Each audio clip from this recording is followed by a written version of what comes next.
L'Iran a construit des missiles capables d'échapper aux intercepteurs israéliens.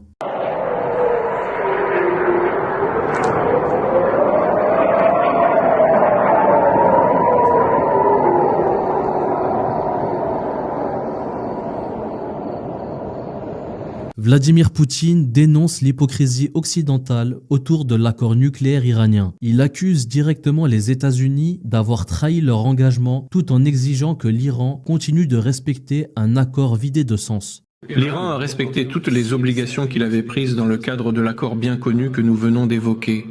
Toutes. On ne peut adresser aucun reproche à l'Iran.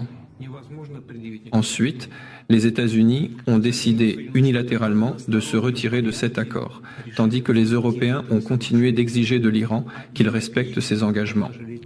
Bon, pardonnez-moi l'expression, mais c'est un peu n'importe quoi. Vous comprenez, ce n'est pas l'Iran qui est sorti de cet accord. Ce sont les États-Unis qui en sont sortis. L'ancien président Trump a tout simplement décidé de se retirer de l'accord. Et les Européens disent, oui, ce n'est pas très bien que les Américains soient partis. Mais vous, les Iraniens, respectez tout de même vos engagements.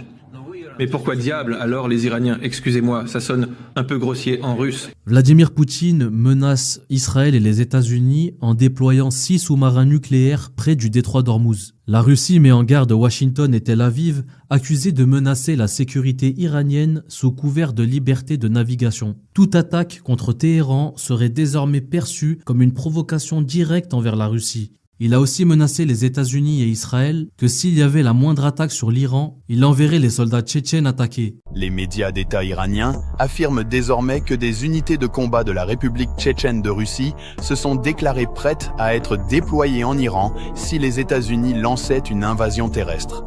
Selon Presse TV, ces forces, fidèles au dirigeant tchétchène Ramzan Kadyrov, ont informé Téhéran qu'elles combattront aux côtés des forces armées iraniennes si les troupes américaines vont au-delà des frappes aériennes et de missiles et pénètrent sur le sol iranien. Les rapports décrivent la guerre en cours menée par les États-Unis et Israël contre l'Iran comme une guerre religieuse et indiquent que la partie tchétchène présente toute intervention directe comme un djihad, une bataille du bien contre le mal en défense de la République islamique. Paul Magnette démontre l'hypocrisie de Trump concernant ses interventions au Venezuela et en Iran. Le patron des socialistes belges accuse le président américain de mentir pour faire main basse sur le pétrole de ces pays.